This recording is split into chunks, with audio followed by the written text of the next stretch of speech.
Ethiopia's northern Tigray region is facing one of the worst humanitarian crises in the world. There have been reports of massacres, rapes, and widespread hunger.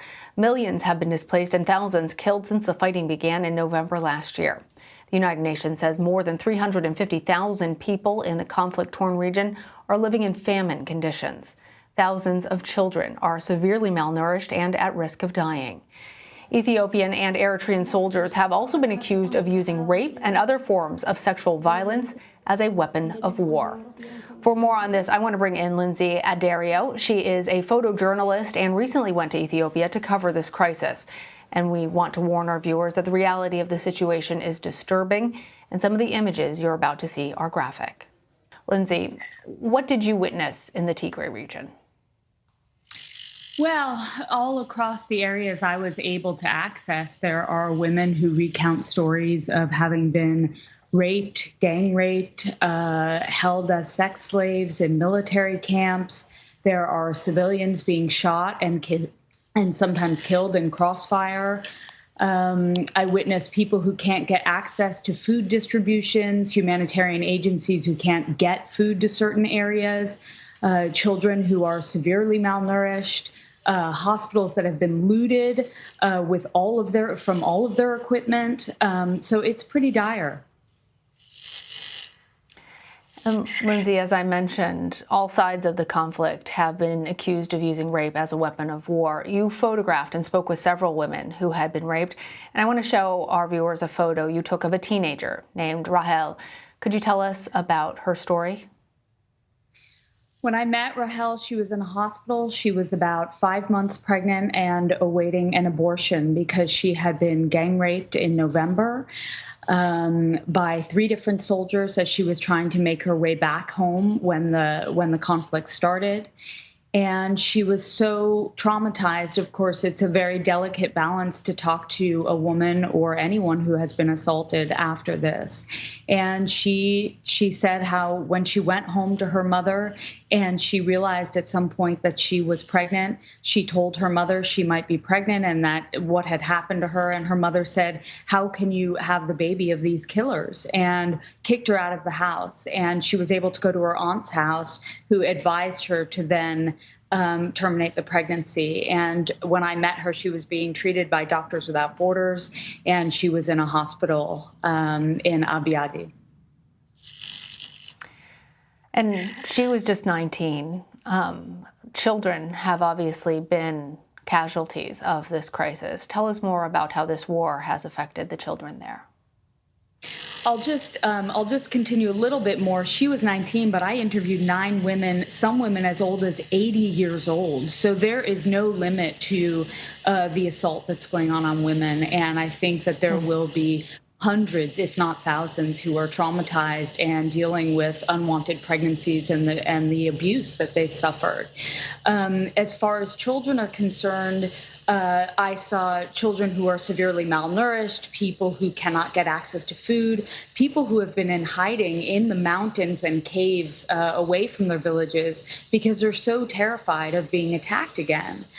Some people make a quick journey back to their homes, try to get what they can in terms of nourishment, and then go back into the mountains or the caves. So the people I saw are the people who were actually able to make it to a medical facility. I can't imagine how many people are still in hiding and still haven't been able to make it to help. Now, the Ethiopian government says that aid is being delivered to people in need of food, and they deny reports of a famine in Tigray. It sounds like, from your reporting, that doesn't match up with what you've seen. Well, I think the Ethiopian government has been pretty strategic about not letting journalists into Tigray. I actually was working on a climate change story for National Geographic. I didn't anticipate going to Tigray, but there is a climate change issue there. And when I did get permission, of course, I started asking questions. And what I found was sort of across the board human rights abuses, a humanitarian crisis. For me, I'm a conflict photographer. I've been doing this over 20 years. I can't obviously not report things that I see. So it's interesting to me to see the sort of the denial on the part of the Ethiopian government, but also on the part of Ethiopians who say, women are acting that they were raped, they're pretending they were raped, or this isn't really happening. Well, actually, there's proof. These people, one woman I interviewed, for example, she was so inconsolable that she just basically wept and howled for about 10 straight minutes when I asked her about what had happened to her. So this is, in fact, happening. It's very difficult to get access to it because the Ethiopian government knows journalists will tell the international community. And now people like me have done our job, and it's in the hands of policymakers to deal with this. And Lynsey, as you said, that there are hundreds of thousands of people that have fled, left the region. Tell us more about where they've gone and what's happening to them. Most people are still in the region, but they're in Mekelle, which is the capital of Tigray, which is very safe right now. There are schools for displaced, most of the schools in Mekelle, as well as in different parts of Tigray, are being used as to shelter internally displaced people. And I visited several of those. Some people have fled to Sudan, so they fled across borders. So there are people who have been displaced both out of the region and also within Tigray. Lynsey, I really appreciate what you said about your responsibility to document what's happening there and that now it's in the hands of others to take action. Are other countries or outside groups trying enough? Are they doing enough to help the people in Tigray? How successful have these efforts been, and what more needs to be done from your firsthand perspective?